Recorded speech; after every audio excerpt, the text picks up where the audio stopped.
여러분 안녕하십니까? 시사쇼 이것이 정치다의 윤종호입니다. 이태원 참사가 발생한 지 50여일이 지났지만 정치권에서는 여전히 이 정쟁의 소지가 되고 있습니다. 이태원 참사 당시 출동했던 닥터카가 신현영 민주당 의원을 태워가느라 이 현장에 늦게 도착했다, 이런 의혹도 있었고요. 참사 49제였던 지난 금요일 중소기업 행사를 찾은 윤 대통령의 행보에 대한 논란도 있습니다.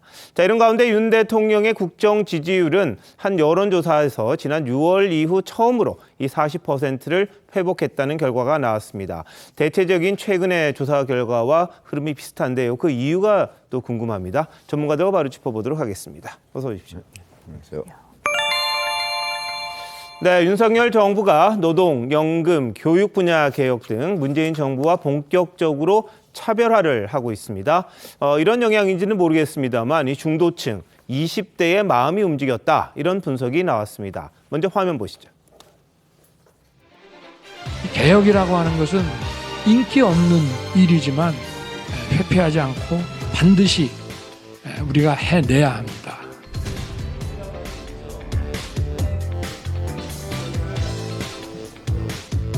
삼 대 개혁은 결국 미래 세대를 위한 것입니다.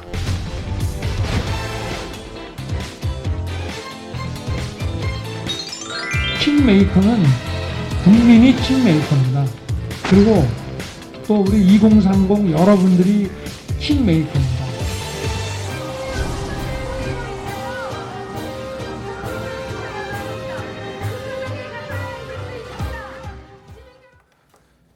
네, 최근에 윤 대통령의 지지율이 40% 넘는 거 몇 개가 나왔습니다. 근데 리얼미터 조사가 이제 여러 차례 했는데, 지난 6월 이후에 처음으로 40%가 넘는 결과가 나온 겁니다. 특히 주목할 점, 20대에서 상당히 전주보다 거의 10%포인트 가까이 지지율이 상승했다, 이런 내용이 나오고 있습니다. 자, 최민희 편집장님, 어떻게 봐야 될까요? 사실 지금 이제 3대 개혁 얘기를 했는데, 네. 미래 세대, 특히 20대나 30대 사람들한테 좀 소구할 만한 그런 포인트라고 한다면 사실 연금 개혁이죠. 네. 이대로 가면 우리가 국민연금을 과연 50대, 60대가 돼서 받을 수 있을 것인가 하는 데에 대한 매우 부정적인 전망이 많은데, 예. 지금 윤석열 대통령이 개혁하겠다고 하는 거는 그런 연금 보장성을 높이는 문제가 아니고, 네네. 나중에 어떤 지속 가능한 연금 제도를 만들겠다, 이런 거 아니겠습니까? 예. 그러면 지금 현재 연금을 받는 사람의 액수를 줄여야 되거든요. 네네. 근데 역대 정권이 그걸 못했죠. 왜냐하면 예. 그게 인기 없는 일이거든요. 그래서 못한 거를 지금 윤석열 대통령이 하겠다고 하니까, 예. 젊은 세대는 그러면 우리도 2050년이나 60년에 고갈되는 게 아니고, 네. 그때쯤 가서 연금을 받을 수 있지 않겠는가 하는 기대감, 이런 걸로 얘기를 할 수가 있는데, 정확하게 20대에서 몇 퍼센트 포인트가 올랐느냐 하는 것들을 네. 측정하려면, 예. 사실은 지금 리얼미터 조사처럼 이거는 전 세대, 전 연령층, 전 지역 조사거든요. 예. 그거보다는 20대만 딱 중점을 두고 조사를 해야 네. 정확한 결과가 나올 것이다, 이렇게 예. 말씀을 드립니다. 알겠습니다. 지난 대선 때 출구조사를 토대로 한 거는 맞습니다만 한 45% 정도 20대가 지지를 했다, 이렇게 분석이 됐던 적이 있습니다. 그것과 비슷하게 이제 집토끼들이 돌아오고 있다, 이런 이야기를 하죠. 고정적인 지지층이라고 이야기하는 게 집토끼인데, 글쎄요, 젊은이들이 정말 이렇게 갑자기 돌아왔을까 싶긴 한데, 김병민 교수 어떻게 보세요? 전체적으로 윤석열 대통령에 대한 지지도가 상승 국면에 있는 것은 부인하기 어려운 측면이 네. 있다고 생각을 합니다. 많은 국민들께서 정치 경험이 전혀 없는 윤석열 전 검찰총장을 대통령으로 만들었던 데는 그 이유가 있을 거라고 생각하는데요. 네. 과거에 있었던 정치인들이 적정 수준에서 했던 일들 반복하지 말고 뭔가 윤석열다운 모습으로 완벽하게 새로운 정치를 좀 해줬으면 좋겠다는 기대감들이 있었을 겁니다. 젊은 층들도 이에 대한 기대감들이 다르지 않았을 거라 생각하고요. 집권 초기에 나왔던 여러 가지 설화들 때문에 다소 지지율이 주춤하긴 했지만, 화물연대 파업에서부터 시작하고 있는 3대 개혁에 대한 윤석열 대통령의 모습을 보면서 윤석열 대통령에게 요구했던 국민들의 기대감이 이런 거였지라고 생각되는 국민들이 적지 않다고 봅니다. 예. 적정 수준에서 타협하고 지나가는 것이 아니라 인기가 비록 없는 정책이라 하더라도 국민과 미래 세대를 위해서 꼭 필요한 일이라면 끝까지 한번 승부를 내면서 같이 가보겠다라고 하는 그 결단과 의지를 보여줬던 측면들이 네. 의미가 있게 다가왔다 보고요. 20대 젊은 층들 입장에서는 또 관심 있는 이슈들을 언급한 것도 도움이 될 거라고 생각하는데 예. 축구협회 배당금 문제 같은 경우는 월드컵 보면서 또 많은 관심이 있었던 분야인데 네. 여기에 대해서도 시원시원하게 윤석열 대통령이 얘기했던 모습 이런 측면에서도 인기가 좀 얻었던 포인트가 있지 않는가 생각합니다. 알겠습니다. 자, 뭐 화물연대 이야기 하셨으니까요. 지난번에 집단 운송 사태, 이 운송 거부 사태, 이걸 정리가 좀 됐죠. 국정 동력을 확보했다 이런 평가가 있었습니다. 앞으로 이 개혁 작업에도 속도를 내겠다는 게 윤 대통령의 생각인데요. 윤 대통령의 관련 이야기 한번 들어보시겠습니다. 민노총 산하의 철도, 지하철 노조들은 산업 현장의 진정한 약자들, 절대 다수의 임금 근로자들에 비하면 더 높은 소득과 더 나은 근로 여건을 가지고 있습니다. 정부는 조직화되지 못한 산업 현장의 진정한 약자들을 더욱 잘 챙길 수 있도록 법과 제도를 개선해 나갈 것입니다. 제 임기 내에 불법과의 타협은 없을 겁니다. 국민 여러분과 함께 법과 원칙이 바로 서는 나라를 만들어 나가겠습니다. 우리 산업의 경쟁력 그리고 미래 세대의 일자리와 직결되는 노동시장의 이중 구조 개선은 더 이상 미룰 수 없는 과제입니다. 3대 개혁은 우리나라를 지속 가능하게 하기 위한 결국 미래 세대를 위한 것입니다. 그러니까 연금 개혁은 우리 미래 세대가 일할 의욕을 상실하지 않게 해야 된다는 의욕을 고취시키기 위한 것이고, 노동 개혁은 우리 미래 세대에게 자기 역량을 발휘할 수 있는 양질의 일자리를 지속적으로 공급을 해야 되기 때문에 해야 되는 것이고, 또 교육개혁은 우리 미래 세대가 그야말로 국제 경쟁력을 가질 수 있게 해야 된다는.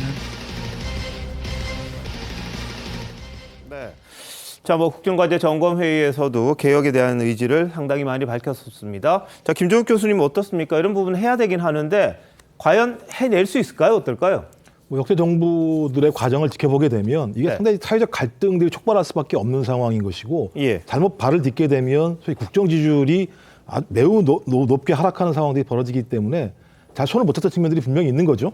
그래서 좀 지금 시작을 했었기 때문에 저는 뭐 노동개혁, 교육개혁, 연금개혁 매우 중요하다고 생각을 합니다. 네. 말씀하신 것처럼 계속 많은 역대 대통령들이 이 부분과 관련해서 손을 못 대왔었기 때문에 예. 누적적 모순들이 축적돼 있는 것이고, 이 문제를 해결하지 않게 되면 미래 세대 같은 경우 상당히 많은 부담을 질 수밖에 없다라는 측면들이 분명히 있는데, 그렇다고 하더라도 저는 원칙이 있어야 된다고 생각을 합니다. 네. 이 문제와 관련해서 소위 야당 또는 시민사회와 충분한 협의가 필요하다고 생각이 드는데, 지금까지 윤 대통령 스타일상 야당과 협치를 하지 않고 있기 때문에 네네. 이 부분에 대한 사회적 타협 또는 국민적인 공감대를 형성할 수 있을 것인가와 관련해서 예. 매우 큰 어떤 의문점들이 있고요. 만약에 이 문제가 지금 같은 방식의 어떤 일방적인 방식으로 추진됐을 때 또 다른 사회적 갈등을 야기하면서 오히려 개혁을 추구하려고 했었습니다만, 개혁보다는 갈등을 유발할 수 있는 측면이 저는 훨씬 더 높다고 생각이 들기 때문에 네. 지금이라도 저희 개혁의 3대 개혁의 가치는 맞습니다만, 그것을 풀어나가는 방식과 관련해서는 예. 야당과 협치하고 전문가 시민사회와 토론을 통해서 긴 시간을 두고 적어도 사회적 갈등을 최소화하면서 국민적인 넓은 합의를 할 수 있는 방식으로 가야 된다는 생각이 드는데, 지금까지 과정을 보게 되면요, 6개월 동안의 과정을 보게 되면 윤 대통령 스타일에 대해서 부정적인 평가하는 분들이 보면 독단적이다, 독선적이다 이런 평가를 하시는 부분들이 네. 매우 높이 올라와 있는 상황이었어요. 예. 저는 그 부분을 바꾸지 않는다면 또 다른 갈등을 유발하지 않을까 생각이 들어서 네. 제발 좀 통치 방식을 좀 바꾸셨으면 좋겠다, 이런 말씀을 드리고 싶습니다. 자, 근데 윤 대통령은요, 이번 주부터 연말까지 청년, 과학자, 그리고 자영업자, 이 각계 국민과 직접 만나서 애로사항을 듣겠다고 했습니다. 노동연금 교육 3대 개혁 추진을 앞두고 일반 국민들과 주요 이해관계자들의 의견을 수렴하려는 그런 의지다, 이렇게 해석을 하고 있는데요. 게다가 이 내년 1월 중순까지 신년 부처 업무 보고를 봤는데요. 이 업무 보고에도 장관 외에 실국장, 실무자들을 배석을 시키고요. 그리고 민간 전문가, 일반 국민도 함께 참여를 하도록 하겠다, 이렇게 또 밝혔습니다. 자, 김광선 변호사님, 이거 어떻게 보십니까? 실질적인 정책을 만들려고 하는 그런 의지일까요? 그렇다고 볼 수 있을 것 같아요. 일단 도어 스태핑과 관련해서 이제 중단하면서 말이 많았잖아요. 네. 그런데 사실 도어 스태핑을 하지 않는다 하더라도 지난번에 한 제1차 이제 국정과제 점검 회의 이런 것을 아주 생방송으로 다 이걸 오픈을 하잖아요. 예. 그 다음에 또 뭐 이번 주부터는 청년 자영업자도 만나고 또 노동계와 대화를 하겠다고 합니다. 아마 예. 이 부분도 아마 국민에게 아마 100% 개방적으로 좀 보일 것 같아요. 그런데 무엇보다도 지금 윤석열 정부에서 우리가 이제 부처 간의 어떤 보고 자체는 신년 보고 자체는 되게 뭐 장관 차관과 대통령 1대1 그런 식으로 이루어졌지 않습니까? 네. 그런데 이전의 역대 정부에서 하지 않았던 정부 자체를 보고 자체를 시민들, 국민들을 참가시킨다는 거예요. 전문가들을. 거기다 이제 장차관, 뭐 기관장, 거기에 실국장, 실무 있는 과장, 거기에 전문가, 국민 이렇게 참여시켜서 부처별 보고를 한다고 하기 때문에 네. 부처별 보고 자체가 청와대 대통령실 내에서 그냥 내면적으로 이루어지는 게 아니고 이것이 외부로 전체적으로 다 국민에게 전달됨으로써 이런 부분 굉장히 이제 긍정적 효과가 있다고 봐요. 그런데 네. 이제 한 가지 좀 유념해야 할 부분은 지난번 국정과제 점검 회의처럼 그냥 모든 걸 잘했다는 순으로 가면 안 되고 일방적으로 보고가 되면 안 된다. 결국 국민들의 요구사항, 네. 국민들이 바라는 걸 충실히 반영을 해야 한다. 그래야만이 이번에 어떤 지지도가 올라갔던 것처럼 계속될 가능성이 크다 이렇게 봅니다. 예. 자, 근데 이번에도요, 방송통신위원회 그리고 국민권익위원회 지난번처럼 서면으로 신년 업무 보고를 대체를 한다고 합니다. 현 정권과 정치 철학이라든지 국정 철학이 맞지 않는 분이 위원장 자리에 있는 상황에서는 굳이 직접 만날 이유가 없다. 이게 윤 대통령의 입장인 것 같은데요. 자, 장윤주 변호사님, 이건 어떻게 보세요? 지금 말씀 주신 것처럼 신년 업무보고에서 그 방통위원장과 국민권익위원장의 업무보고는 서면보고로 대체가 되었다라는 보도가 나왔습니다. 사실 윤석열 대통령이 도어 스태핑은 중단을 했지만 국민 소통을 강화하고자 국민들께 이런 업무보고와 관련해서도 국민의 참여를 넓히겠다라는 부분은 긍정적으로 봐야 될 것 같은데요. 그렇지만 국가권익위원장이라든지 그리고 이제 방통위원장 같은 경우에는 서면보고로 대체하는 모습을 볼 때 전 정부에서 임명한 그 위원장들에 대해서는 보고조차 받지 않겠다라는 모습으로 비춰질 수 있기 때문에 사실 반쪽짜리 소통이 아니냐라는 또 비판에서는 벗어나기가 어려울 것 네. 같습니다. 지금 현재 검찰에서도 전 정부에서 있었던 이른바 블랙리스트 의혹에 대해서 계속해서 수사 중인데요. 사실 정권이 교체될 때마다 항상 전 정부에서 임명했던 사람들에 대해서 어떻게 처리할 것인지 그리고 이제 블랙리스트 의혹 이런 것들이 반복되는 논란들이 있는데 네. 사실 지금 현재도 그 권익위원장이나 방통위원장에 대한 그런 이제 서면 보고 대체라든지 아니면 국무회의에 참석하지 못하게 하는 모습 이런 부분들은 크게 봤을 때는 또 블랙리스트의 한 측면이 아니냐라는 예. 얘기들도 나오고 있기 때문에 예. 대통령께서 조금 더 폭넓은 소통을 해주셨으면 어떨까라는 생각이 듭니다. 알겠습니다. 자, 윤 대통령이 이제 소통에 조금 더 폭을 넓히려고 하는 움직임이 있습니다. 그게 일방적이지 않은 모습을 보이기 위한 것일 수도 있고요. 또 다양한 의견들을 듣고 정책에 반영하려는 그런 의지라고 볼 수가 있는데 윤 대통령이 또 하나 역점을 두는 게 중동이라고 합니다. 중동. 최근에 이제 경제 위기에 대한 이야기들이 많이 나오는데 이걸 돌파할 수 있는 곳이 중동이 아니겠느냐 이렇게 생각을 했다고 합니다. 지난달 윤 대통령이 빈 살만 사우디아라비아 왕세자를 한남동 입주 후에 첫 손님으로 맞은 적이 있었잖아요. 그 모습 잠시 보실까요?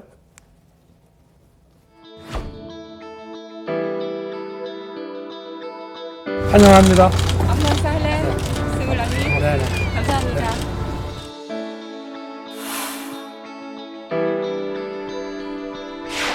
양국 간 신성장 분야에 대한 투자, 또 네온과 같은 메가 프로젝트, 방산 수소 등 미래 에너지, 문화 관광 분야를 중심으로 한국과 사우디의 협력을 한층 더 확대하고 발전시켜 나가기를 기대합니다.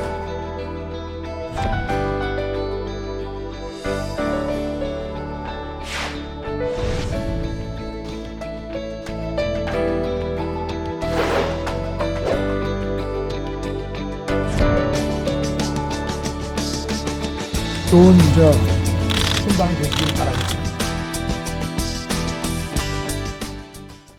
예, 내년에는 제2의 중동 붐을 한번 일으켜보자 이런 생각을 하고 나부터도 사막 바람을 막겠다 이런 의지도 밝혔다고 하는데요. 자, 김병민 교수 어떻게 보세요? 지난번 사우디 왕세자 빈살만이 왔을 때 예.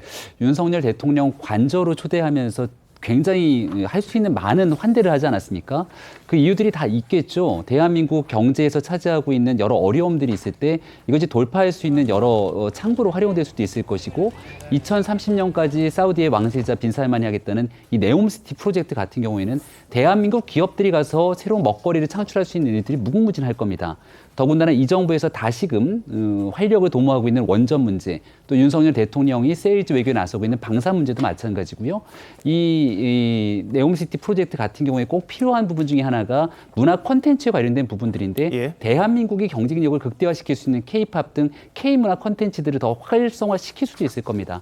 그런 측면에서 내년도에 윤석열 대통령이 직접 이 중동의 모래바람을 맞아가면서까지 역할을 하겠다고 하는 만큼 기업이 찾을 수 있는 경제적 활로를 네. 중동을 통해 모색하겠다는 그 의지를 피력했다 이렇게 생각합니다. 예, 뭐 제2 중동붐 저희들이 한번 누려봤으면 하는 그 바람이 있습니다. 빈살만 왕세자가 와서 이제 네옴시티라는 아주 거대한 프로젝트에 우리 대기업들이 다 참여할 수 있는 기회가 이제 주어진 셈이 되니까요. 윤 대통령이 경제 위기를 어떻게 돌파하는지 그것도 하나의 포인트가 아닌가 싶습니다. 자, 지난 주말은 윤 대통령의 이 생일이었습니다. 취임 후 첫 생일이었는데 뭐 특별한 이벤트, 공식 일정 없이 조용히 주말을 보냈고요. 이 참모진이 대형 보드판으로 축하 메시지를 보냈다고 합니다. 여기는 뭐 국민을 위해 더 열심히 일하겠다. 뭐 참모들의 직언을 잘 들어줘서 고맙다. 뭐 이런 글들이 올라갔다 그러고요. 김건희 여사와는 지난 17일요. 서초동 사저를 찾아서 이웃 주민들에게 이제 작별 인사를 했습니다. 오랫동안 잊지 않겠다. 감사 인사를 했고 거기 어린 아이들한테는 이제 봄이 되면 관저로 꼭 초청을 하겠다. 이런 이야기도 했고요.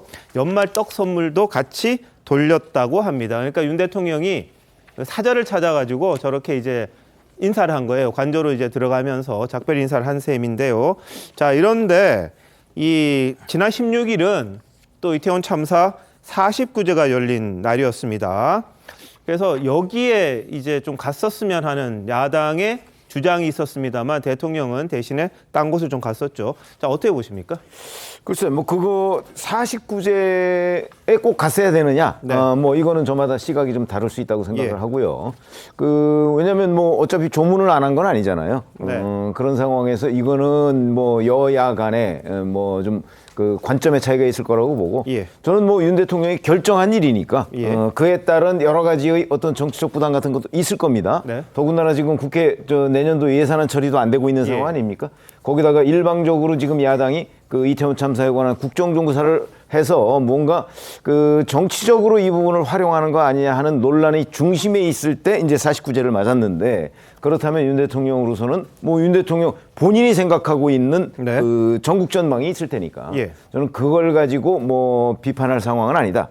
이렇게 보고 예. 다만 이제 지금 그 내년도가 얼마 안 남았습니다. 예. 그런데도 아직도 국회에서 예산안이 처리되지 않고 있는 상황 네네. 이런 거를 돌파하기 위해서 대통령과 집권당이 어떤 일을 어떻게 해야 되는 것이냐 예. 하는 부분을 좀 깊이 있게 연구하고 대응하는 그 작업들이 예. 그렇게 크게 많이 눈에 보이지 않아요. 네. 이런 것들이 약간 걱정스럽다 하는 부분은 말씀드릴 수 있습니다. 알겠습니다.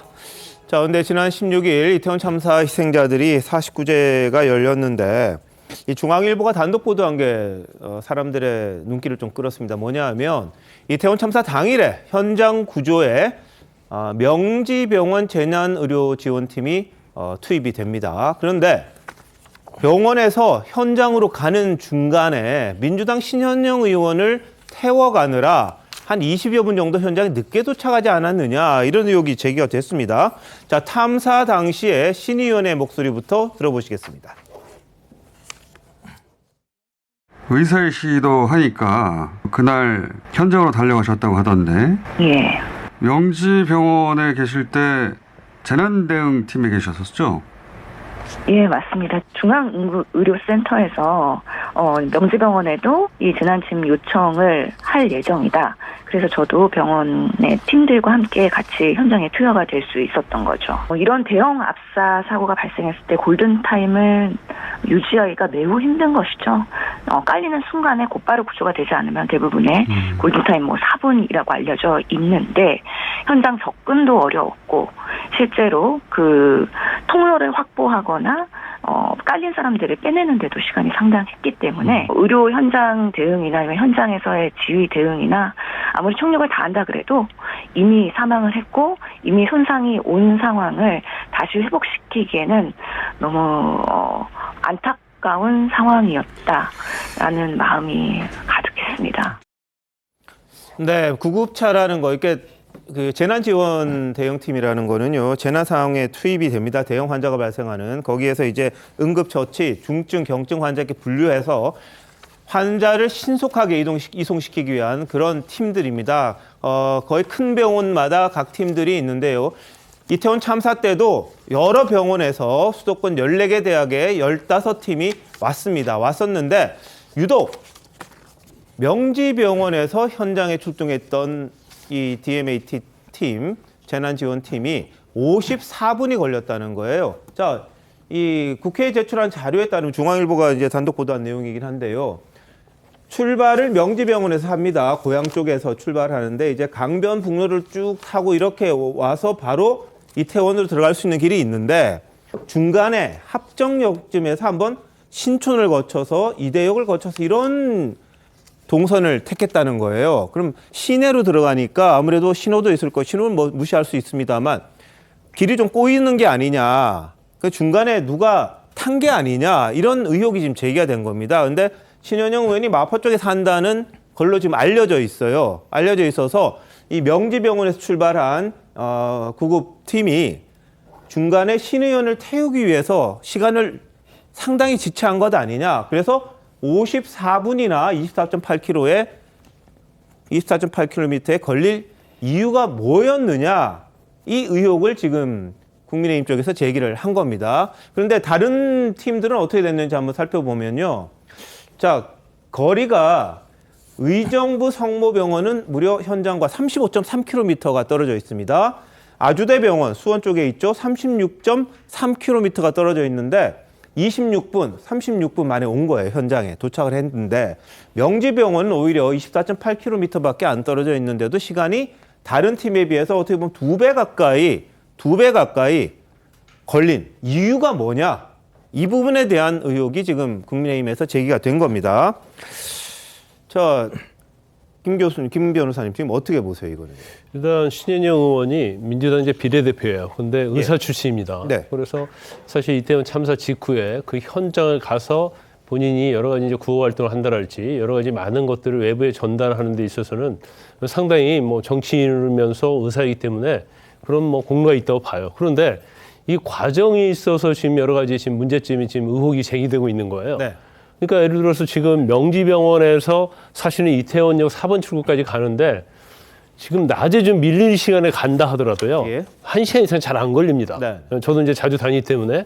근데 지금 아까 언론 인터뷰에서도 골든타임 4분 얘기를 했잖아요. 근데 이제 54분이나 걸렸다는 거 아니에요. 그러면 그 정말로 정시에 도착할 수 있었다고 한다면 이게 새벽 1시 정도 되기 때문에 사실 차량이 많지 않아요. 근데 그러다 보니까 수원이랄지 의정부에서 온 차들은 거리가 훨씬 멀었음에도 불구하고 20-30분 내에 다 도착을 했거든요. 그런데 지금 이제 국민의힘에서 의혹을 제기하고 있는 것이 중간에 이제 중간에 신촌 쪽으로 돌아서 왔다는 거죠. 그럼 만에 하나 정말 신현영 의원을 태우기 위해서 돌아갔다고 한다면 정말 이건 잘못된 거죠. 그 시간에 정말 빨리 와서 이게 아수라장이 돼 있는 이태원에 있어서 사상자를 구하는 데 있어서 전력 투구했는데 정치인 한 명을 태우기 위해서 마포까지 돌아서 갔다? 그럼 그 안에 정말 골든타임을 놓친 사람이 최하 몇 명 있을 거 아닙니까? 그래서 본인이 현장에 도착해서 SNS도 올리고 그랬다고 하는데 저건 결과적으로 보면 이태원 참사에 대한 본질 아니면 구호 이런 것보다는 본인의 어떤 정치인으로서 뭔가 홍보하려고 하는 것이고 그걸 이용한 게 아니냐. 그런 비판을 받을 수 있다고 봐요. 그래서 일단은 왜 신촌까지 이 구급차가 돌아갔는지 그 부분부터 사실은 또 그 구급차에 신현영 의원이 타고 현장에 왔는지 그 부분이 일단 실체의 진실이 좀 밝혀져야 한다고 봅니다.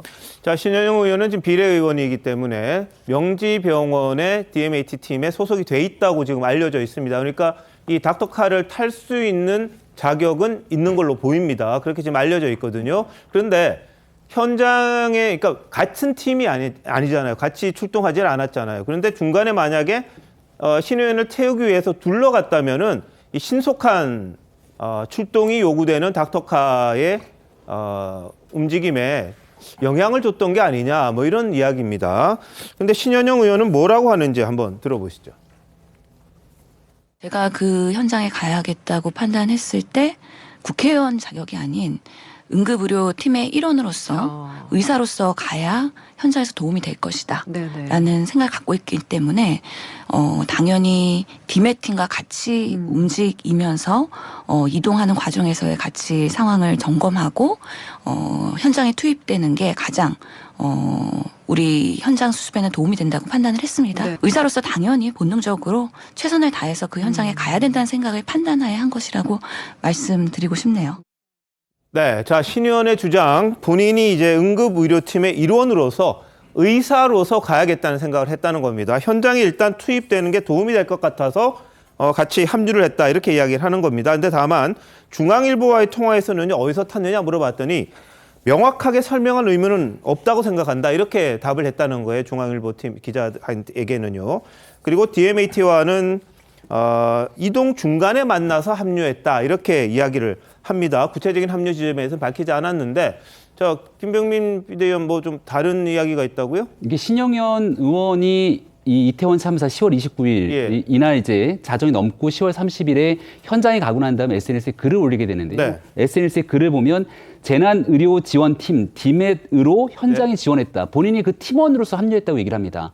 근데 우리가 여기서 확인해야 되는 재난의료지원팀 디멧이라고 하는 것은 응급 출동 명령이 떨어지면 10분 안에 신속하게 출동하게 되는 병원의 긴급팀입니다. 여기에는 의사, 간호사, 응급구조사가 한 팀을 이루어서 움직이게 돼 있는데 신영영 의원이 이 팀에 리가 없는 거죠. 국회의원으로서 겸직이 금지되어 있는 상태이기 때문에 과거 의사로서 명지병원에 근무했을지는 모르겠으나 명지병원에서 응급출동을 받고 출발해서 출동해야 되는 디메팀의 일원이 아닙니다. 그럼에도 불구하고 그 디메팀의 일원이라고 본인이 얘기를 하면서 현장에 갔다고 설명하고 있기 때문에 신영현 의원이 지금부터 국민 앞에 설명해야 되는 건 본인이 명지병원의 디메과 어떤 관계를 갖고 있는지 설명해야 되는 겁니다. 그 팀에 신속하게 구축되어 있는 사람들이 현장으로 가고 있는데 도대체 왜 신영현 의원이 그 차를 타고 갔는지에서부터 설명이 안 되고요. 여기에 늦게 출동하고 난 다음에 40여 분밖에 현장에서 정리를 제대로 하지 못한 채 끝나게 됩니다. 근데 그 당시 10월 30일 신영현 의원이 본인 SNS에 사진을 올리게 되는데 본인이 현장에 있는 사진을 누군가가 찍어서 그 사진을 올리게 됩니다. 그럼 거기 가서 도대체 무엇 하고 있었는지를 국민에게 설명을 해야 되는데 애매한 방식으로 지금 상황들에 대해서 말을 좀 얼버무리고 있거든요. 이태원 국정조사 특위위원입니다. 이태원 국정조사 특위라는 건 현장에서 총각을 다투는 1분의 1초 동안 무슨 일을 했는지를 밝히게 되는 위원인데 본인이 여기서 디맥과 어떤 관계인지를 얘기하지 못하고 있게 된다면 이 국정조사 특위위원으로 활동이 가능한 부분들입니까?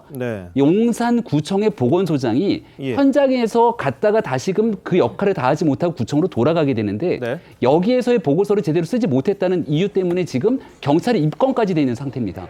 그렇다면 지금 제가 봤을 땐 특수분의 조사가 필요한 상황까지 이어질 수 있거든요. 여기에 대해서 신영현 의원은 이 명지병원 디맥과 어떤 관계 속에서 이러한 이 닥터카를 탔는지에 대한 설명 지금 대충 얼버무릴 것이 아니라 명확하게 설명을 해야 될 겁니다. 자, 일부 언론에서는 이제 신 의원이 디맥팀에 있다는 이야기도 있고요. 근데 중앙일보 보도에 따르면은 소속이 아니다, 뭐 이런 이야기도 지금 서로 엇갈리는 부분이 있습니다. 명확하게 이야기를 해야 될 것 같고, 만약에 소속팀이 아닌데 구급차를 왔다 가라 그랬다면 그거는 정말 설명하기가 어려운 이야기죠.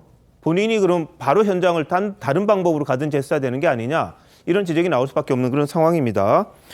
그리고 본인이 SNS에 그날 상황을 올린 걸 보면 명지대 팀이 도착했을 때는 이미 분류가 다 끝나서 자신들은 이제 경증 환자라고 그래야 되나요?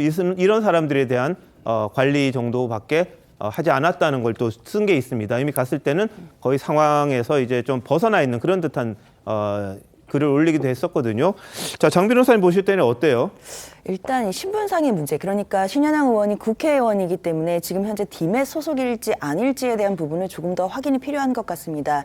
그런데 이제 법적인 신분을 좀 넘어서서 신현영 의원은 일단 의사로 살아온 생활이 더 많았기 때문에 본인이 저 참사 앞에서 의사의 어떤 직분을 활용해서 본인이 봉사할 수 있는 게 했으면 했겠다라는 그런 진정성 있는 마음이 있었던 거는 같긴 합니다.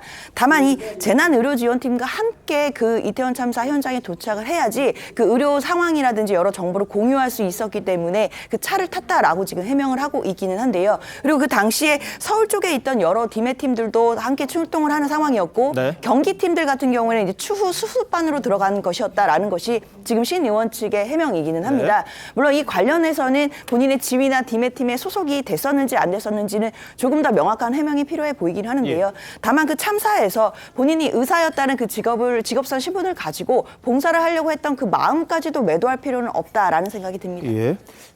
아니 신현영 의원이 명지병원에 의사로서 근무했던 건 맞아요. 네, 맞습니다. 그건 맞습니다. 예. 근데 아까 그 김병민 의원이 얘기했듯이 그 닥터카를 탈 수 있는 그 팀원일 수는 없잖아요. 그건 겸직금지기 때문에 현직 국회의원이 거기 가서 뭐 근무하고 소속 그 의사일 수는 없는 거죠. 네. 그러니까 그거 자체는 뭐 그건 의문의 여지가 없는 거고 예. 저는 그게 본질이 아니라고 봐요. 그냥 저희가 기자적인 관점에서 본다면 신현영 의원이 중앙일보 기자하고 그 얘기하는 중에 본인이 그 닥터카를 탔다는 거 다 인정했잖아요. 예. 그리고 이동하는 중에 합류했다고 그랬잖아요. 예. 그럼 이동하는 중에 어디로 이동했는데요? 강변북로로 이동했어요. 예. 근데 왜 합정동에서 신촌으로 나가요? 강변북로로 그냥 쭉 와서 이태원까지 곧바로 갈 수가 있습니다. 예. 그 길을 아는 사람들은 다 그렇게 되고 거기는 신호등도 없고 뭐 중간에 멈출 이유도 없어요. 그렇기 때문에 제가 보건대는 다 인정한 걸로 보여요. 본인이 그 닥터카를 뭐 불러서 어느 중간 지점에서 만났든 어떻게 됐든 간에 닥터카를 타고 이태원에 간 거 인정을 한 거예요. 그것 때문에 닥터카가 적어도 20분 내지 30분 정도 이태원 현장에 늦은 거잖아요. 예. 물론 이 사람이 이태원 현장에 가서 자기가 응급구조 활동을 해야 되겠다는 의지가 있어도 좋아요. 좋은데 자기 집에서 택시 타고 가거나 다른 방법으로 가면 안 되는 건가요? 왜 지금 이태원에서 그 수많은 뭐 청년이든 누군가가 거기서 여러 가지 위급 상황을 맞았는데 자기가 그 차를 타고 간다고 해서 그 차를 거기로 불렀다는 게 말이 안 되잖아요. 저는 대부분을 인정했다고 봅니다. 그러니까 지금부터는 뭐 이제 조사를 해서 뭐 무슨 법에 어떻게 위반되는지는 모르겠으나 여하튼 저 사실 자체로 본인이 지금 뭐 내가 뭐 그걸 해명할 의무가 없다? 해명할 의무가 왜 없어요? 국회의원으로서 지금 저런 의혹을 받고 있는데 당연히 해명해야죠. 예. 자, 김 교수님 보실 때 어때요? 뭐 저도 사실 확인을 해야 한다는 생각이 들고요. 예. 말씀하신 것처럼 문제가 있다면 거기에 대해서 그에 뒤에 따르는 것들을 해야 한다고 생각이 분명히 들어요. 네. 근데 제가 볼 때 이게 이제 민간인 신분이기 때문에 법률적인 부분은 저는 잘 모르겠습니다. 어떻게 될지 잘 모르겠습니다만 저는 진짜 그렇게 국민의힘이 문제가 있다고 말씀하시면 신현영 의원 국조위원 사퇴하라고 말씀하시고요. 빨리 국조하세요. 네. 제가 볼 때 국민의힘이 지금 이렇게 신현영 의원에 대해서 공격하는 것만큼 그런 심정과 그런 열정으로 한번 좀 국정조사를 한번 해보세요. 예를 들어 신현영 의원 잘했다고 말씀드리는 거 아니에요. 아니 행안부 장관은요, 경찰청장은요, 서울경찰청장은요, 용산서장은요, 그다음에 국민의힘 의원들은요, 이 문제 맨 처음 제기했던 소위 김종혁 비대위원은 당신은 뭐 하셨습니까? 라고 제가 물을 수 있는 거잖아요. 네. 그러니까 제가 볼 때는 빨리 국정조사를 하세요. 예. 국정조사를 하지 않으니까 특수본도 지금 제가 볼 때는 행안부 장관과 상위층들을 부르지도 못하고 있는 상황이고 예.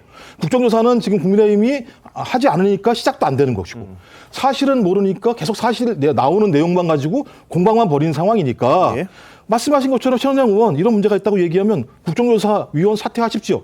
그리고 빨리 합류해서 국정조사 하세요. 특수본 설립수사 좀 빨리 좀 하세요. 알겠습니다. 저는 이런 식의 공격? 제가 볼 땐 어느 순간부터는 무슨 생각이 드냐면 야 이거 국정조사 하지 않으려고 지금 하시는 거 아니야? 국민의힘이? 전 그런 느낌을 저버릴 수가 없어요. 네. 네, 팩트체크 하나만 하면 이 내용은 김종혁 비대위원이 제기한 것이 아니라 이종성 의원을 통해서 중앙일보에 단독 보도가 된 것이고요. 국정조사에 대해서는 여야 간 합의를 통해서 예산안 심사가 끝남과 동시에 진행을 하기로 했습니다. 아직 예산안 심사가 끝나기 전에 여야 간 합의를 파기하고 네. 현재 야당이 일방적으로 진행하고 있는 과정에 문제를 제기하고 있고 예. 여기에 대해서 국민의힘이 참여하지 않겠다 명시적으로 선언하지는 않고 있는 상태이기 때문에 네. 당연히 이 일에 대한 진상규명을 위해서 노력할 수 있는 의지들 많은 준비들 국민의힘이 하고 있습니다. 아니, 예를 들면 야당이 뭘 파기했습니까? 제가 알기로 예를 들면 국정조사랑 예산을 갖다 합의하기로 했는데 아니 예를 국회의장이 중재안을 낸 거잖아요. 그 중재안에서 국민의힘이 아무 얘기도 안 하고 있는 상황이잖아요. 야당이 뭘 파기했습니까? 그러니까 계속 이런 식으로 사실이 아닌 내용들 야당이 뭘 파기했습니까? 정확히 말해서 여야 간에 합의된 내용을 알고 계십니까? 알고 있죠. 어떤 내용을 안 알겠습니까? 봅니까? 국정조사에 대해서 어떤 방식으로 하기로 했습니까? 어떻게 하기로 했는데요? 말씀해 주세요. 아니, 예를 아니, 들면 거짓말이라고 말씀하시면 예산안과 국정조사 관련해서 두 개 예산안이 끝나고 난 다음에 얘기를 하지 했잖아요. 않습니까? 연동하기로 했죠. 알겠습니다. 자, 김 교수님, 이거죠. 이제 여야가 합의한 거는 예산안부터 처리한 다음에 그다음 국정조사 들어간다 그랬는데 이제 예산이 합의가 안 되니까 야권에서는 단독이라도 지금 할 수밖에 없다 이런 입장인 거고요. 근데 여권에서는 합의한 내용이 다르지 않느냐 이런 주장을 서로 하는 거죠.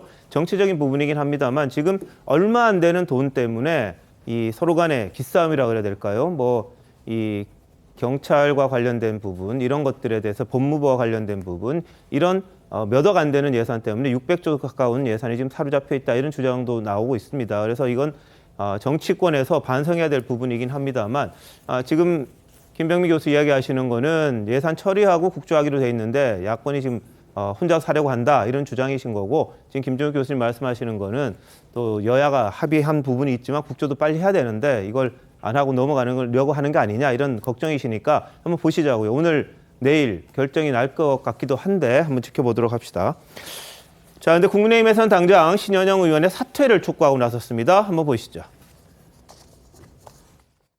참사 현장에서 그토록 중요한 사분이 무엇을 의미하는지 잘 알면서 정작 본인 때문에 재난의료지원팀을 30분이나 늦게 도착하게 만든 것을 어떻게 설명해야 합니까? 본인의 정치적 골든타임을 위해 희생자들의 골든타임을 앗아간 것입니다. 의원직을 내려놓기 바랍니다. 자, 국민의힘 박정화 대변인 같은 경우에는 닥터카가 콜택시냐 뭐 이런 주장도 했고요. 국민 생명을 담보로 한 최악의 갑질이다, 이게 범죄 행위다 이런 주장도 좀 했습니다. 자, 김관성 변호사님, 네. 이게 만약에 이 권한이 없는 사람이 저걸 타고 가서 했다, 법적으로 어떻게 됩니까? 근데 법적으로 별 문제는 될 것 같지 않아요. 그런가요? 이런 건 있겠죠. 그러니까 본인이 어떤 이태원 참사에 대해서 의사로서 참여를 해서 네.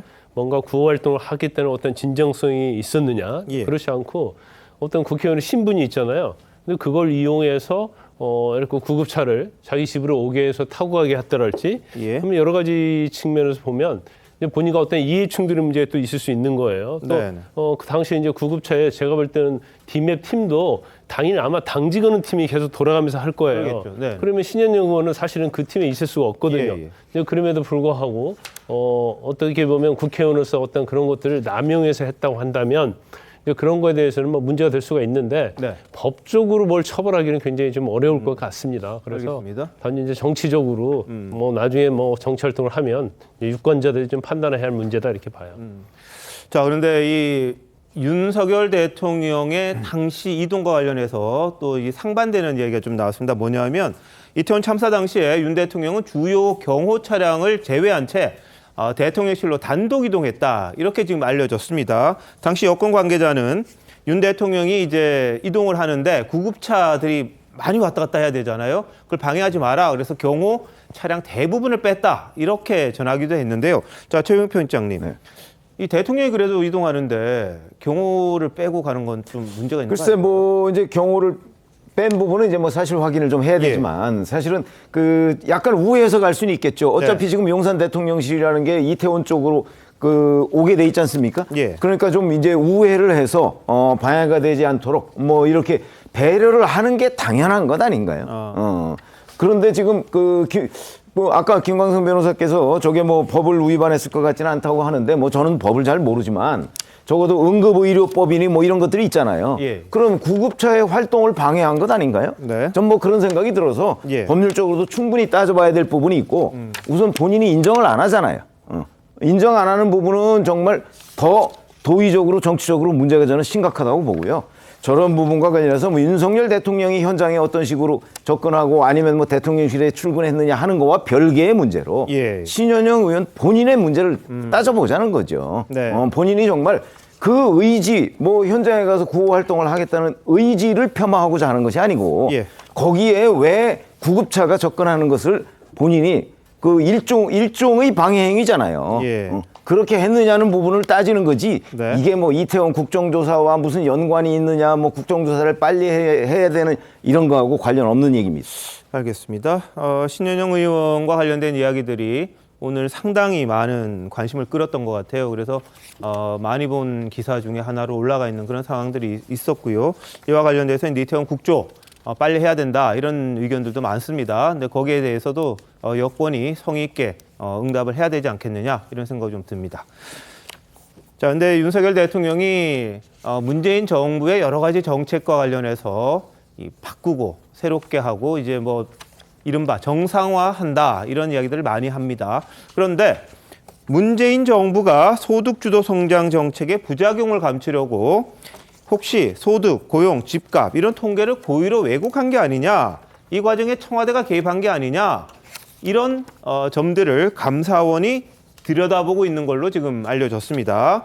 과거 문재인 전 대통령과 홍장표 당시 청와대 경제수석은 이른바 소주성 성장의 정책 성장 성과에 대해서 이렇게 말한 적이 있었습니다. 보시죠. 고용 근로자들의 근로소득은 전반적으로 증가했고 그 가운데 저임금 근로자의 소득이 더 높게 증가하여 올해 최저임금 인상의 긍정적 효과입니다. 저소득층일수록 소득 증가율이 높고 작년보다 높은 소득 증가율을 보이는 것으로 확인되었습니다. 이번 대통령님의 말씀은 이러한 국책연구기관의 분석 결과를 바탕으로 해서 나온 것입니다. 네.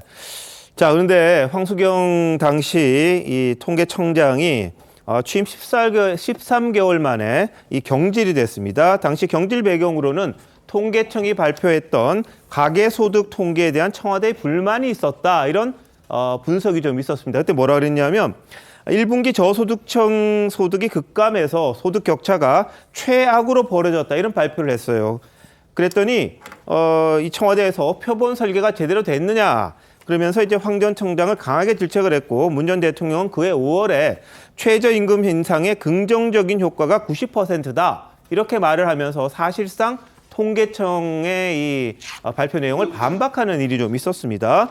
자, 이거 어떻게 보세요? 아니, 좀 기억하시는 분들이 계실 거예요. 2018년 8월 달에 네. 바로 그 지금 황수경 통계청장이 저 통계를 발표하고 난 이후에 경질이 됐어요.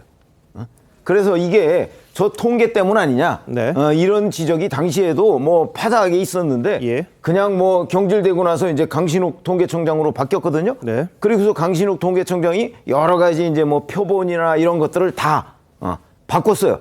추계 방식도 바꾸고 이렇게 한 거는 그동안에 다 보도가 됐습니다.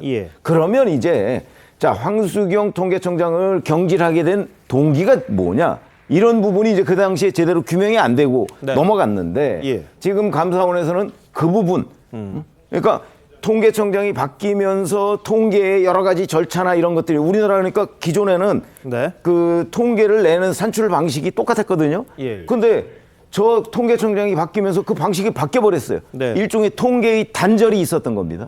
그러면 그걸 우리가 조작이라고 해야 되는 것이냐, 아니면 지금 여권에서 지금 야권에서 얘기하듯이 조작이 아니라 그거는 뭐 뭘 개선한 것이냐, 이런 부분을 지금 감사원이 들여다보고 있는 거잖아요. 저는 그거야말로 조작이다. 우리나라 그 역대 정부의 통계 단절이 그것 때문에 있었어요. 그렇게 생각을 합니다. 자, 감사원이요, 앞서 통계청 실무진들 6, 7명 그리고 황수경, 강신욱 전 통계청장에 대한 조사를 마쳤다고 이야기합니다.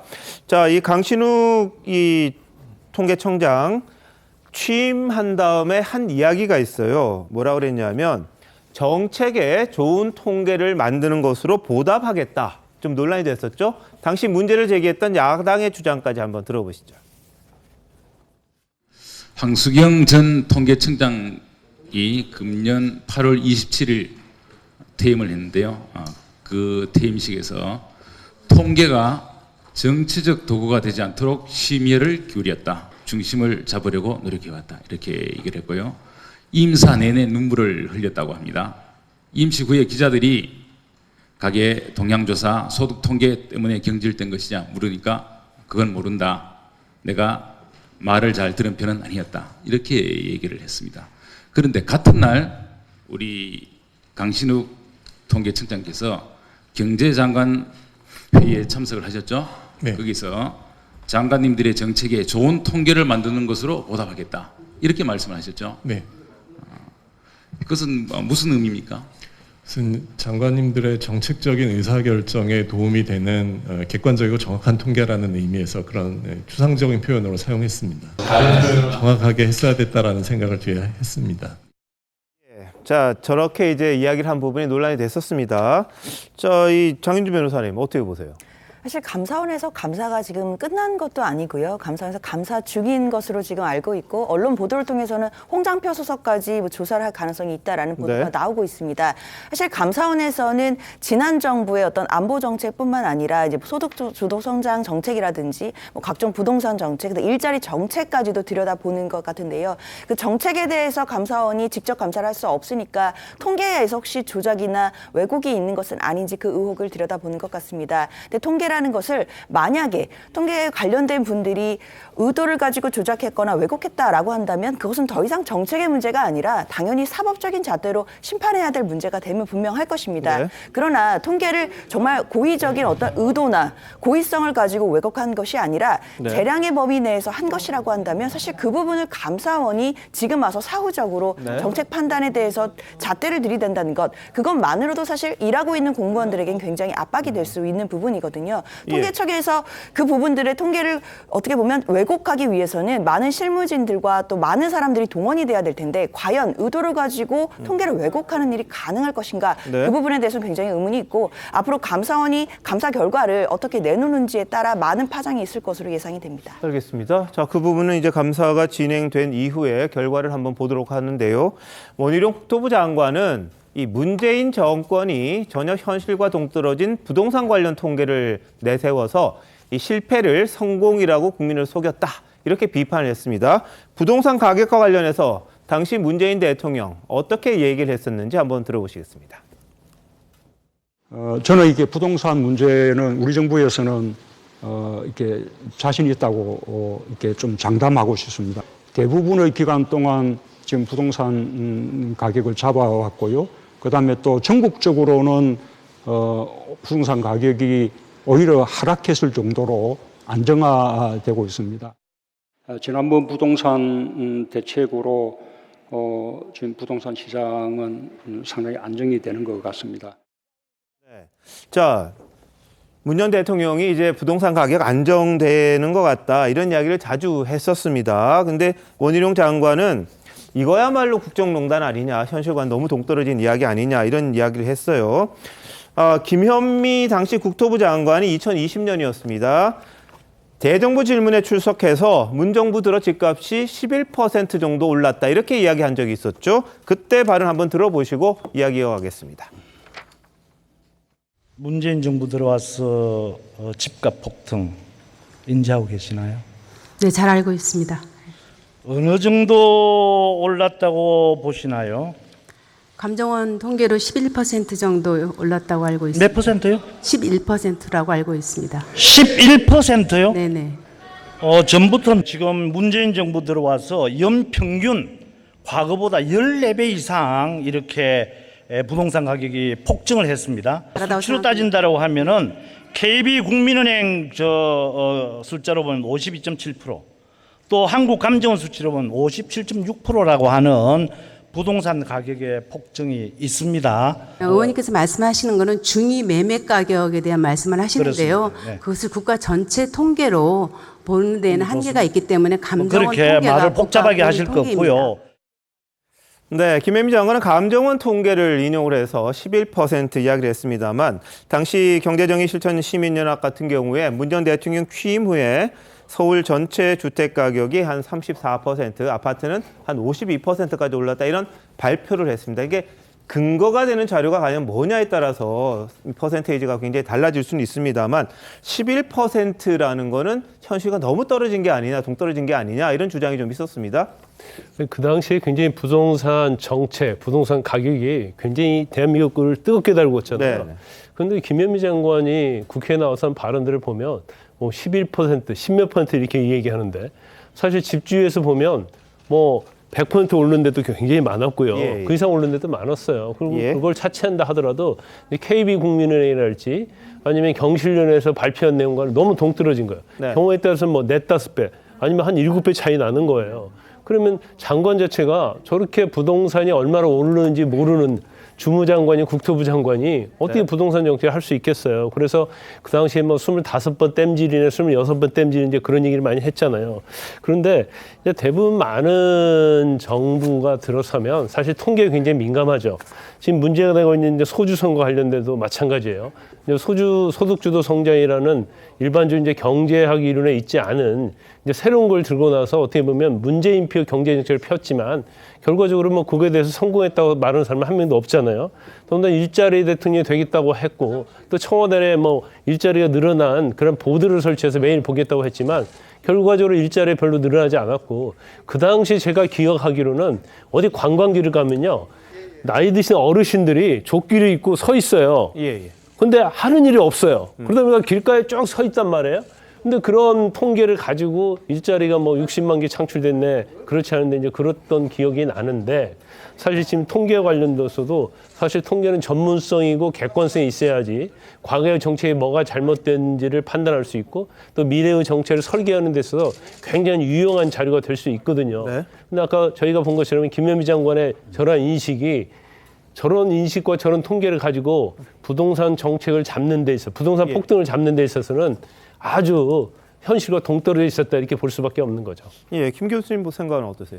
뭐 제 생각에 대한 감사원 조사와 무관하게 전 민주당이 이 문제에 대해서는 내부적으로 반성할 부분이라는 생각이 들어요. 그런가요? 그러니까 왜냐하면 소득주도 성장이라고 얘기하는 게 실제적으로 ILO 국제노동기구가 생각하고 있는 노동자 입장에서의 성장 방식입니다. 그러니까 포용 성장이라는 개념으로 접근을 했어야 되는 것이고 그러니까 배제된 사람들 어떻게 포용할 것인가의 문제로 접근했어야 되는데 저는 이거부터가 시작되면서 논란이 많았고 아까 말씀하셨던 것처럼 정부가 만들어낸 일자리를 통해서 소위 일자리가 만들어지니까 거기에 따라서 저소득층 같은 경우가 소득이 늘어나게 되는 그러니까 예를 들면 일종의 착시 같은 현상들이 발생한 측면이 있는 거죠. 구조적인 성장 자체가 아니라 국가가 부양한 성장들이 분명히 있었던 측면이 있는데 그런 것까지 포괄적으로 바라보면서 소득주도 성장에 대해서 접근해야 되는 문제가 분명히 있는 것이고요. 좀 그래서 이런 부분과 관련해서 아마도 정부가 접근하고 있는 통계에 대한 구조 자체가 문제가 있었기 때문에 거기에 대한 내용 가지고도 착시가 발생한 측면이 있다는 생각이 들어서 이건 당연히 교정해야 되는 생각이 드는 것이고 두 번째로 부동산 문제는 더 심한 거죠. 왜냐하면 국민이 체감하고 있는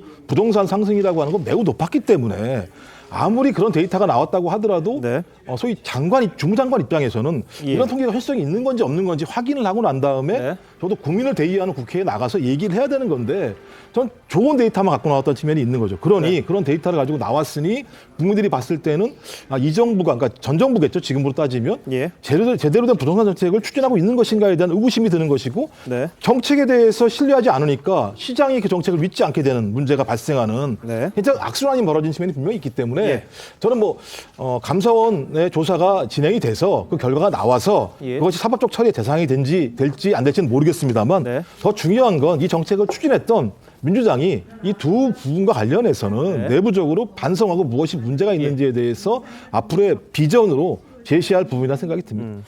자, 여권에서는 이제 중대 범죄 행위다, 국기문란 행위다 이렇게 성토를 했습니다만 야권에선 문재인 정부를 모욕 주기 위한 것이다 이렇게 반발하는 그런 모습도 보이고 있습니다. 여야가 또 충돌하는 그런 상황인데요. 어떻게 보십니까?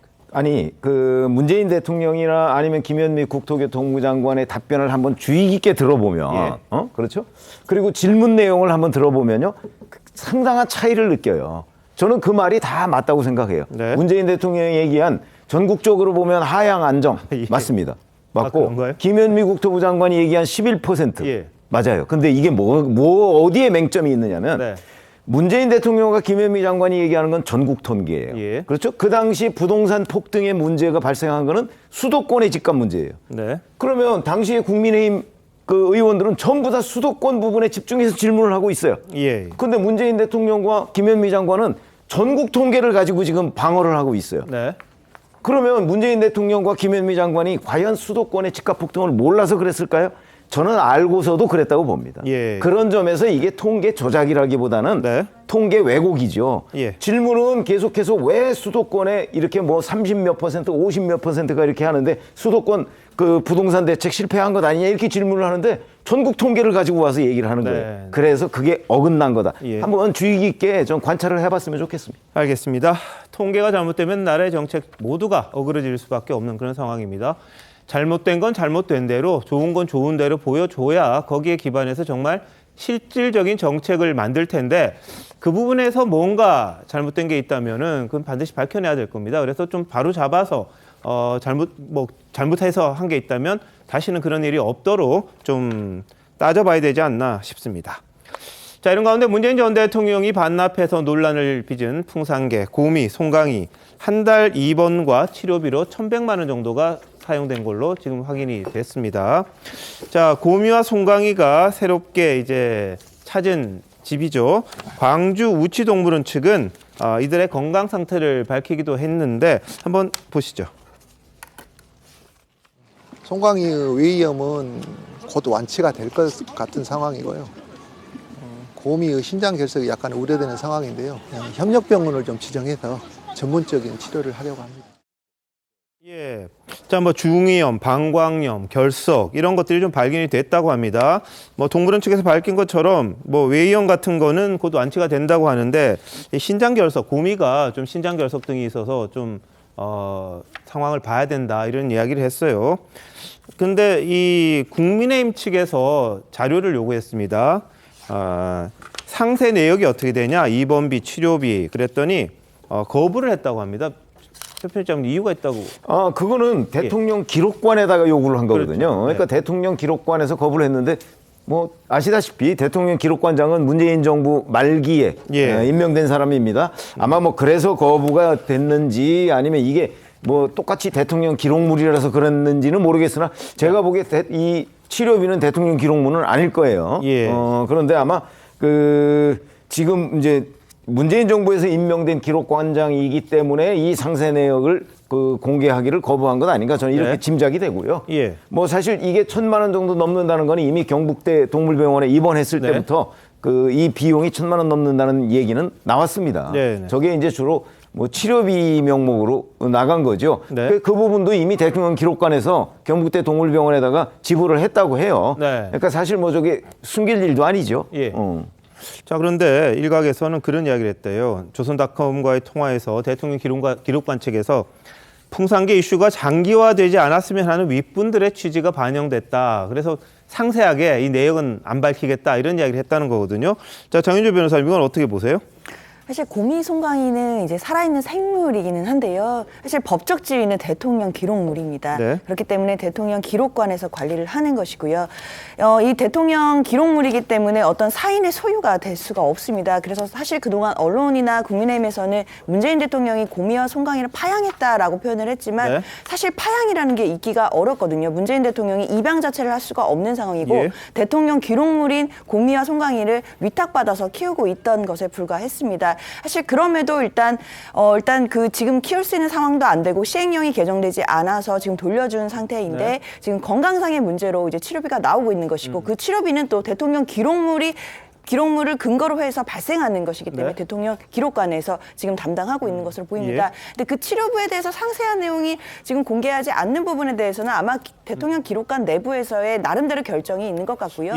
그 부분에 대해서까지도 지금 우리가 정쟁화를 해서 정쟁을 할 필요는 없는 것 같고 다만 이제 이 강아지들이 우치공원에서 건강하게 잘 뛰어놀 수 있기를 바라는 정도로 마무리하는 것이 맞다고 생각이 듭니다. 자, 그리고 이제 논란이 됐던 것 중에 하나, 문 전 대통령과 반려동물이 그려져 있는 달력 엽서 제작 프로젝트. 이 문 전 대통령의 딸 다혜 씨가 추진을 했었죠. 200만 원을 목표로 했었는데 어제 마무리가 됐는데 10일 만에 목표 금액의 7,800% 가까운 1억 5,700여만 원이 모였다고 합니다. 자, 근데 일각에서는 북에서 선물 받은 풍산개들은 반납을 하고 유기견 돕기를 한다는 게 좀 이게 이상하지 않느냐 이런 지적도 좀 하고 있는데, 자, 김병민 비대위원 보실 때는 어때요? 네, 문재인 전 대통령 입장에서 이 풍산계 파약 논란이 빚어지면서 그동안 가져왔던 이미지에 커다란 손상을 입었던 거 아마 부인하기는 어려울 거라고 생각을 합니다.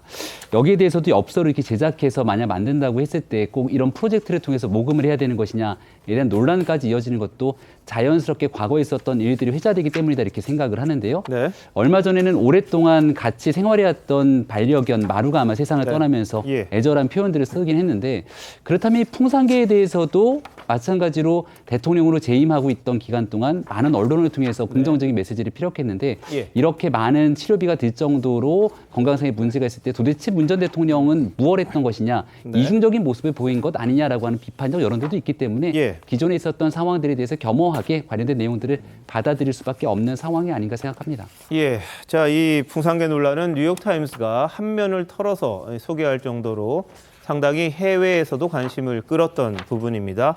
김정은 위원장이 선물했던 풍산계를 놓고 전현 정권이 충돌하는 갈등을 빚는 그런 정치적 해석까지 담긴 그런 사건이었기 때문에 뭐 미국에서도 상당히 관심을 모았던 게 아닌가 싶습니다. 자, 곰이 송강이 이제 광주우치동물원에서 잘 살아가기를 한번 기도합니다. 자, 다음 이슈로 넘어갑니다. 김만배 씨를 향한 검찰의 압박 점점 거세지고 있습니다. 측근 구속됐습니다. 2명이 은닉 재산 추적당하고 있고요. 그야말로 김 씨가 코너에 몰렸다 이런 지적인데 자 먼저 김만배 씨 상태부터 한번 알아보겠습니다. 최 필장 지금 어떤 상황이에요? 글쎄 약간 그러니까 경찰과 소방 당국의 설명하고 좀 이제 변호인의 설명하고 좀 다릅니다. 네. 네. 변호인들은 이렇게 폐에 이게 이제 극단선 선택을 할 때 폐에 뭐 이렇게 들어가서 폐에 지금 뭐 물을 빼내고 있는 상태라고 해서 네. 그래서 이제 상당히 그 중한 상태다 이렇게 얘기를 하고 있는데 경찰에서는 뭐 그 정도는 아니다 이렇게 얘기를 하고 뭐 큰 상처가 없는 것처럼 설명을 하고 있습니다. 그러니까 뭐 저희가 직접 볼 수 있는 상황은 아닌데 현재 여튼 병원에 중환자실에 있는 거는 맞습니다. 그래서 이제 그 상태는 뭐 그 정도라고 해서 일단 그 저런 상황이니까 현재 재판은 그 연기가 돼 있는 상태죠. 그러니까 그 현재 병원 측에서 뭐 별도의 브리핑이나 이런 걸 하지 않고 있기 때문에 저 상태에 대해서도 양측의 주장이 엇갈리고 있다. 이렇게 판단이 됩니다.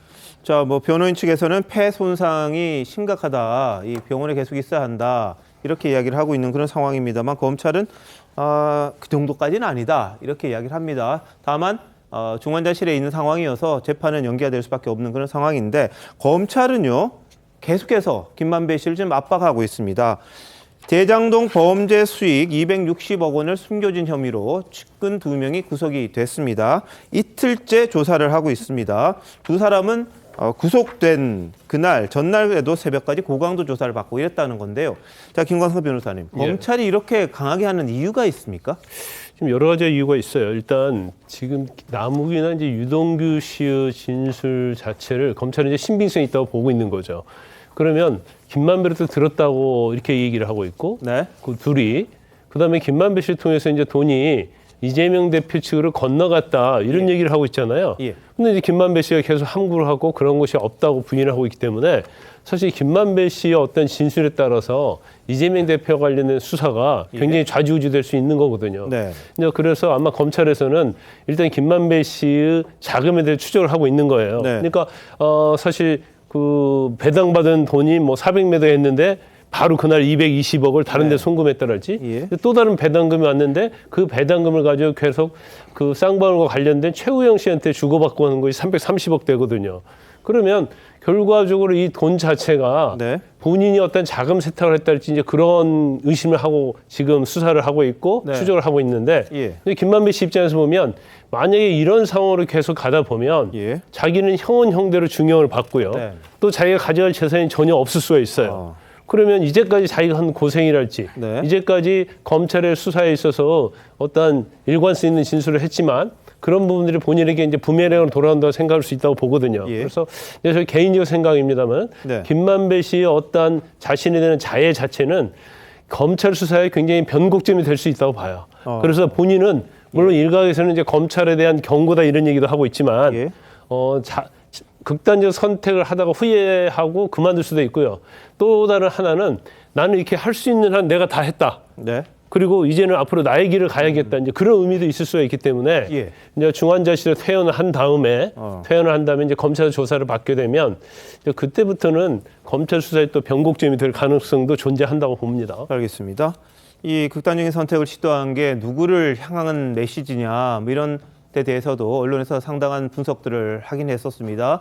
뭐 이재명 대표를 향한 거다 이런 주장이 일부에서 있는 반면에 또 검찰을 향해서 자신의 결백을 또 이야기하는 그런 부분이다. 뭐 이런 주장도 좀 서로 엇갈리고 있는 그런 상황입니다만 검찰은 천화동인 1호에 대한 이재명 대표 측과의 자금 연결고리를 찾는데 지금 집중하고 있습니다. 그래서 그동안 남욱 변호사와 유동규 전 본부장이 주장했던 부분 그리고 김만배 씨의 그분 논란 한번 다시 들어보시죠. 정치동과 법조계에 350억 원 로비했다는 의혹이 제기된다 어떻게 입장이십니까? 이 각자들이 분담해야 될 비용들을 과다 부풀리면서 사실이 아닌 말들이 오갔지만 불법적인 자금이 거래된 적은 없습니다. 천화동인 1호는 의심할 여지 없이 그 화천대유 소속이고 화천대유는 제 개인 법인입니다. 그 말은 어떤 맥락에서 나온 말인가요? 더 이상의 어떤 구사업자 갈등은 번지지 못하게 하려고 하는 차원에서 그렇게 말했습니다. 네, 뭐 김만배 씨는 자신의 것이다 이렇게 이야기를 합니다만 남욱 변호사, 유동규 전 본부장, 천화동인 1호에 이재명 대표 측의 지분이 있다 이런 주장을 하고 있습니다. 다만 이제 전원 정도에 불과해서 김만배 씨의 직접적인 증언이 좀 필수다 이런 주장도 일부에서는 있습니다. 김종욱 교수님 어떻게 보세요? 그러니까 제가 볼 때 핵심은 그런 것 같아요. 428억이라고 하는 부분, 약정했다라고 하는 부분인데 이건 이제 그다음에 남욱의 이제 진술이지 않습니까? 근데 김만배 씨 같은 경우는 여기에 대해서 아무런 진술을 아직 안 하고 있는 상황이고 제가 볼 때는 본인 것이라고 지금 얘기하는 상황이기 때문에 아마도 이번에 입원하고 난 다음에 나와서 재판 과정에서 이 부분과 관련해서 어떤 얘기를 할 것인지, 그러니까 이 부분에 대해서 약정이라고 하는 부분이 확인이 돼야지 소위 8억 2,400만 원이라고 하는 것도 따지고 보면 불법 정치자금인지 아닌지에 대해서 확인할 수 있는 부분이 있기 때문에 전 이것이 핵심이라는 생각이 드는데 더 큰 지금 문제는 유동규와 남욱 이 두 사람의 진술에 신빙성, 일관성이 있는가 부분이 가장 중요한 거죠. 이 재판을 하게 된 가장 중요한 이유는 이 두 사람의 진술 때문인 건데 지금 재판 과정에서 진술 내용을 보게 되면 진술적 일관성을 잃는 부분들이 꽤 많이 있어요. 그리고 제가 재판 과정에서 한 내용 중에 뭐냐면 남욱 그 변호사가 김만배 씨 측 변호인과 재판 과정에서 얘기한 게 뭐냐면 유동규에게 로비를 했는데 된 것이 없다는 얘기를 한 게 또 있어요. 좀 그렇다면 적어도 이 약정된 428억이라고 하는 것이 성립되려면 소위 남욱을 통해서 어떤 로비가 들어갔었고 그 로비가 진행이 됐어야지만 거기에 따라서 428억이라고 하는 뭐 약정 또는 저수지라고 하는 것이 성립이 되는데 그 부분에 대한 부분들의 진술적인 서로의 엇갈림들이 분명히 있기 때문에 지금 당장은 어떤 결론이 나오지는 않을 거라는 생각이 들고 지금까지는 계속 이제 검찰의 시간을 했다고 보는 거죠. 검찰에서 조사했던 진술들이 소위 언론을 통해서 뭐 그것이 피의사실 공표이든 아니면 공소장이든 나온 측면이 있는데 앞으로는 제가 볼 때 재판 과정에서 위증을 하지 않겠다고 선서를 하고 진행되는 내용들을 저희가 주목해 보면서 핵심적으로 아까 말씀드렸던 428억의 약정에 대한 부분들 이 부분이 어떻게 진행되는지 확인하게 되면 제가 볼 때 이 사건은 그것으로서 뭐 어떤 것들이 가름마가 타지지 않을까 생각이 듭니다. 자, 근데 공소장 같은 데 보면요. 정진상 씨 공소장 이런 데 보면 정 전 실장이 428억 원의 뇌물을 약속받은 대가로 대장동 민간 사업자에게 대장동 5개 블록 아파트 분양 사업을 몰아주고 뭐 용적률 및 임대주택 비율 조정 등 각종 특혜를 제공했다 이렇게 적시는 돼 있습니다. 근데 검찰의 주장인데 이 부분에 대해서 이제 얼마만큼 증거로 제시가 될지를 한번 봐야 될 것 같습니다. 그리고 조선일보 보도를 보면요, 이런 게 있어요. 대장동 사건을 수사 중인 검찰이 이재명 대표의 최측근 정진상 전 실장이 왜 남욱 변호사를 위례신도시 개발의 민간 사업자로 특혜 선정했느냐? 결국은 2014년 이 대표의 성남시장 재선 자금을 마련하기 위한 거였다. 이렇게 파악한 걸로 또 보도가 됐습니다. 정진상 씨의 혐의에 그런 내용이 포함된 걸로 알려졌는데 지난 7일이었습니다. 남욱 변호사가 이재명 대표를 겨냥해서 나를 캐스팅한 분 이렇게 언급한 적이 있었죠. 한번 보시죠. 이재명 대표가 뭐 검찰로부터 연기 지도 받았다 이런 말씀하셨는데 연기 연출 능력 형편없다 뭐 이런 식으로 얘기를 했잖아요. 처음으로 언급한 거. 글쎄 캐스팅하신 분께서 그 발령기를 지적하셔서 너무 송구스러워요. 근데 이게 이 작품은 이제 영화가 아니고 다큐멘터리라. 자, 김병민 비대위원은 어떻게 들으셨어요? 그러니까 이재명 대표가 남욱 변호사의 이제 진술 등이 나오게 됐을 때 이 내용들이 터무니없는 거짓말인 것처럼 표현하면서 이런 발령기 등에 대한 언급을 한 것 아니겠습니까? 그러니까 검찰에서 하고 있는 내용들까지 얘기를 하니까 남욱 변호사를 이렇게 헛웃음을 짓게 되는 모습을 지켜보는데요. 남욱 변호사는 우리가 잘 알고 있는 것처럼 대장동 초기부터 사업을 진행했던 인물입니다. 근데 2014년도 지방선거 재선을 앞두고 나서 그 앞둔 시점 지역에 있는 사람들에게 이재명 성남시장이 반드시 재선이 돼야 된다고 설득했던 목소리 육성으로 담긴 채로 보도가 됐던 내용들도 다 들을 수 있을 거거든요. 여기에 대한 재선에서의 자금들을 실질적으로 지원해주면서 그 다음 대장동으로 이어지게 되는 사업 과정 속에 특혜를 준 것 아니냐 이렇게 지켜볼 수 있는 상당수의 내용들이 있게 되는 것이죠. 근데 지금 단순히 남욱 변호사가 하고 있는 내용 속에서 이재명 대표랑 직접적인 연결고리가 없다라고 하는 측면 때문에 이재명 대표가 거듭 선을 긋고 있는 모습으로 보이는데 그 중간에 고리 역할이 됐던 정진상 실장 등이 구속이 돼 있는 상태이기 때문에 이재명 대표가 지금 언제까지나 아무렇지 않은 듯 말을 아끼면서 있기는 굉장히 어려운 상황에 놓여져 있다고 생각합니다. 아니 지금 남욱 변호사가 얘기하는 이재명 시장이 나를 캐스팅한 분이라는 거는 대장동하고 관련돼 있는 게 아니고요. 우일의 신도시하고 관련돼 있는 겁니다. 왜 그러냐면 남욱 변호사는 우일의 신도시와 대장동에 다 연관이 있어요. 그렇죠. 근데 우일의 신도시는 주도적으로 역할을 했거든요. 그래서 우일의 신도시 때 남욱 변호사를 거기 사업에 주도적으로 참여시킨 게 이재명 성남시장이고, 근데 대장동 사업은 초기까지만 해도 남욱 변호사가 주도적으로 하다가 나중에 남욱 변호사가 검찰의 수사를 받아요. 그러니까 이 주도권이 김만배 씨로 넘어간 거거든요. 그래서 지금 그 캐스팅 얘기는 우일의 신도시와 관련해서 남욱 변호사가 얘기하고 있는 겁니다. 자, 그래서 남욱 변호사는 이제 이재명 대표를 향해서 이 칼을 들이대고 있는 그런 상황이긴 한데, 이 진술이 얼마만큼의 신빙성을 얻을지는 김만배 씨에게 달려있는 게 아니냐, 뭐 이런 해석들이 있어서 지금 검찰이 김만배 씨를 향해 상당한 압박을 하고 있는 그런 상황이다, 이렇게 다들 보고는 계십니다. 자, 그런데 이 재판이 계속해서 이어지죠. 김용 부원장에 대한 재판도 이제 곧 시작이 되는데, 민주당에서는 이 대표가 당대표를 하는 게 적절하냐, 여기에 대한 논란이 아주 강하게 좀 나왔습니다. 반박까지 같이 한번 들어보시죠. 뭐 이재명 대표 이제 또 수사 받겠죠. 그러면 이것이 이제 총선까지 이어지지 않겠습니까? 그러면 정말 당으로서는 최악의 상황인데, 지금의 당대표직을 수행하는 것이 이재명 대표를 위해서도 또 더불어민주당 당을 위해서도 별로 이렇게 지혜롭지는 않죠. 결심은 본인이 해야 된다. 그게 제일 좋은 거죠. 지금 상황에. 우리 당 안에서 당대표직을 내려놓아라 라고 얘기하는 건 전 너무 무책임하다고 보고요. 현재로서 민주당을 이끌 수 있는 사람이 그러면 이재명 대표 말고 누가 있습니까? 자, 이재명 대표를 지켜야 한다, 이런 주장도 나오고 있고, 반대로 이제 당대표로서의 자리를 내놓는 게 낫다, 이렇게 하는 입장들도 있습니다. 근데 오늘 보면요, 박지원 전 국정원장의 민주당 복당 신청 받아들여졌습니다. 또 노웅래 민주당 의원에 대한 체포동의안 어떻게 처리될지 이 부분에 대해서도 지금 의견이 분분합니다. 이를 놓고 한편으로는 국회에서 방탄하고 또 박지원 전 원장 복당시키면서 일부 반발이 있는데도 불구하고 이재명 대표의 뜻이 강했다니까 이 방탄을 또 하기 위한 게 아니냐, 이 언론에 대해서요, 이런 주장이 있는데, 자, 장윤주 변호사 어떻게 보세요? 사실 이재명 대표에 대해서는 이미 이제 사법적 리스크가 진행 중이라고 보는 것들이 대부분 많은 분석이고, 사실 검찰 수사가 어떻게 될 것이고, 그리고 김용 부원장과 정진상 실장의 재판 과정에서 검찰이 내놓을 증거가 어느 정도 객관적 증거로 파급력이 있느냐에 따라 그 이재명 대표의 사법적 리스크도 결판이 날 것으로 보입니다. 그런데 아직까지는 이재명 대표와 관련해서 직접적으로 연관돼 있다라는 증거가 나오지도 않은 상태에서 당내에서 당대표 리더십을 흔드는 발언이 나오는 것 자체가 당을 위험에 빠뜨리게 하는 발언이다라는 평가가 훨씬 더 많은 것 같고요. 지금으로서는 당은 이 상황을 잘 주시하면서 야당으로서 할 수 있는 민생 행보를 계속 해나가는 것, 그것이 바람직하다고 판단이 됩니다. 알겠습니다. 오늘 박지원 전 원장이 이제 복당된 거, 이 부분은 이재명 대표의 뜻이 강했다고 합니다. 그런데 박 전 원장이 이 대표에 대한 방어를 굉장히 많이 했어요. 돈이 그럼 이재명 대표 집에서 나왔냐? 뭐 이런 식의 이제 방어를 하다 보니까 이재명 대표로서는 뭔가 방패가 하나 필요한 게 아니었냐, 이런 해석이 좀 나옵니다. 어떻게 보세요? 우리가 박지원 전 국정원장을 뭐 정치 구단이라는 얘기 많이 하잖아요. 그런데 항상 당내가 시끄러울 때는 분열의 정치를 좀 해왔다고 저는 보거든요. 지금 이제 복당을 위해서 이재명 대표를 굉장히 옹호하겠죠.